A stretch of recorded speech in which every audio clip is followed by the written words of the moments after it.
The rollers on the press will be removable in case there's any adjustment that needs to be made. They will be held on with the cap. This is the cap.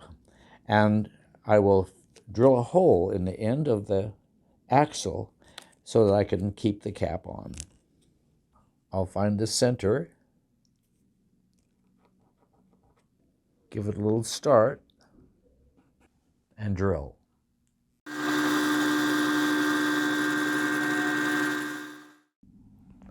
Here we go.